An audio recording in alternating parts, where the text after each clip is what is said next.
Imagina despertar cada mañana en medio de un pozo de barro, con ratas corriendo entre tus botas y el hedor de cuerpos sin vida colgando en el aire. No es una pesadilla ni una película de terror. Fue la realidad de millones de soldados durante la Primera Guerra Mundial. Las trincheras, esos laberintos de sufrimiento y desesperación, no solo cambiaron la forma de hacer la guerra, sino también la forma en que los seres humanos comprendían el horror. Este no es un video sobre fechas ni tratados, es un viaje al corazón del barro, del miedo, de la locura que invadió Europa durante 4 años de carnicería estática. Hoy, te mostraremos por qué las trincheras no fueron solo una estrategia militar, sino una fábrica de traumas. Quédate con nosotros, porque esta es la historia de cómo la humanidad perdió la cabeza, y por qué jamás volvió a ser la misma. Los primeros soldados que llegaron al frente occidental en 1914 todavía creían en la gloria. Marchaban con uniformes coloridos, con música y esperanza. Pero lo que encontraron fue un mundo en ruinas, campos arados por bombas, bosques convertidos en cenizas y líneas interminables de zanjas húmedas. En cuestión de semanas, la ilusión del honor fue tragada por el barro y el terror silencioso del frente. Muchos de estos hombres eran granjeros, obreros, estudiantes. No eran asesinos, pero se vieron obligados a matar o morir. Dormían junto a cadáveres, compartían comida con ratas, y sus cartas a casa estaban empapadas de miedo. La guerra los transformó lentamente, no en héroes, sino en sombras de sí mismos. Lo que vivieron en las trincheras no se podía explicar con palabras, y muchos jamás volvieron a hablar del horror que presenciaron. La guerra de trincheras comenzó como una solución temporal. Tras las primeras batallas del Marne y el Aisne, ambos bandos cavaron posiciones defensivas para evitar ser flanqueados. Pero esas trincheras no desaparecieron. Se expandieron desde el Mar del Norte hasta Suiza, creando una línea de frente inmóvil que duraría casi 4 años. Cada intento por romper el estancamiento terminaba en miles de muertos, por apenas unos metros de tierra. Los generales, formados en guerras anteriores de movimientos rápidos, no sabían cómo lidiar con esta nueva realidad. Enviaban a sus hombres a ataques frontales contra ametralladoras, creyendo que el coraje superaría a la tecnología. Pero en la era industrial, el valor no era suficiente. La artillería, el alambre de púas, los fusiles automáticos, todo favorecía a la defensa. Así nació el infierno estático de las trincheras. La vida en las trincheras era una tortura lenta. El barro llegaba hasta las rodillas, los pies se pudrían por la humedad constante, y las enfermedades como el tifus o la disentería se propagaban con rapidez. La comida era escasa, los turnos de guardia eternos y el miedo constante. Un proyectil podía caer en cualquier momento. El enemigo no siempre era visible, pero siempre estaba ahí, acechando al otro lado de la tierra removida. Los ataques solían comenzar antes del amanecer. Primero, una lluvia de artillería que podía durar horas, seguida por el silbato del comandante. Los soldados salían de sus trincheras hacia la tierra de nadie, una franja mortal entre ambos frentes, donde el alambre de púas y los cuerpos caídos eran el único paisaje. Pocos regresaban. Los que lo hacían volvían cambiados para siempre. El trauma no se curaba, solo se acumulaba. Con el tiempo, los ejércitos intentaron romper el empate con nuevas estrategias y tecnologías. Aparecieron los lanzallamas, las minas subterráneas, los francotiradores y, sobre todo, los gases tóxicos. El gas mostaza podía quemar la piel, cegar y asfixiar en cuestión de minutos. Las máscaras eran inútiles si no se ponían a tiempo, y muchos murieron sin entender qué los estaba matando. Era una guerra química, una guerra sin honor. En 1916, las batallas de Verdún y el Somme mostraron la locura total del conflicto. En Verdún, los franceses juraron resistir hasta el último hombre, mientras que los alemanes buscaban desgastarlos. En el Somme, los británicos lanzaron una ofensiva desastrosa que dejó más de 60.000 bajas, solo en el primer día. Ninguna victoria fue decisiva. Las trincheras seguían allí, intactas, mientras los cementerios crecían. La Primera Guerra Mundial no solo se libró con armas, sino también con la industria. Las fábricas de municiones trabajaban día y noche, las mujeres reemplazaron a los hombres en los talleres, y la economía entera de las naciones se puso al servicio del conflicto. Era una guerra total. Cada tren, cada grano de trigo, cada gota de petróleo se usaban para alimentar la maquinaria bélica. El mundo había cambiado, aunque aún no lo sabía.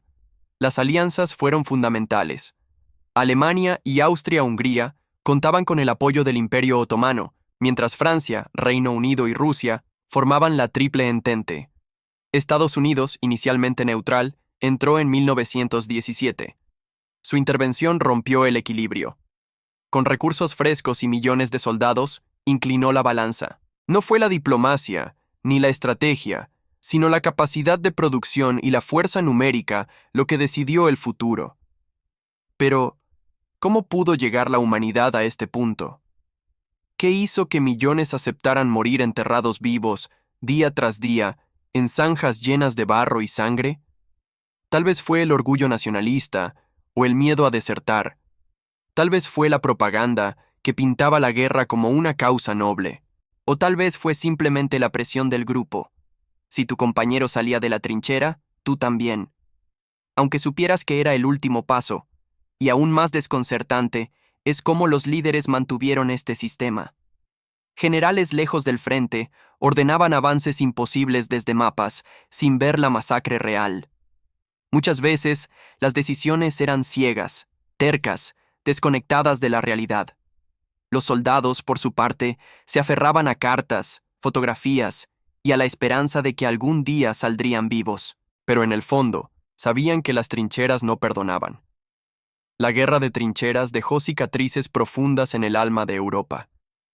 Millones de muertos, mutilados y desaparecidos. Ciudades enteras convertidas en ruinas. Campos fértiles transformados en cementerios. Pero más allá de la destrucción física, lo más devastador fue la pérdida de inocencia. La fe ciega en el progreso, en la razón y en la humanidad se desmoronó entre disparos y explosiones. El siglo XX comenzaba con una herida abierta. El mapa del mundo cambió para siempre. Imperios milenarios como el austrohúngaro y el otomano colapsaron. Nuevos estados surgieron en medio del caos, mientras Rusia caía en revolución y Estados Unidos emergía como potencia global. Pero incluso los vencedores perdieron algo: la ilusión de que la civilización occidental era indestructible. Las trincheras no solo mataron cuerpos, sepultaron certezas, enterraron imperios y parieron un mundo nuevo, más sombrío. La Primera Guerra Mundial, y en especial la Guerra de Trincheras, inauguró una nueva era de guerras industriales, donde el valor individual fue sustituido por el poder de la maquinaria y la resistencia psicológica. Los soldados dejaron de ser héroes clásicos para convertirse en engranajes de una maquinaria absurda, cuya lógica era resistir, disparar y morir. La humanidad se dio cuenta de que, con la tecnología adecuada, podía destruirse a sí misma sin sentido alguno. Además, la guerra de trincheras inspiró nuevas formas de arte, literatura y pensamiento.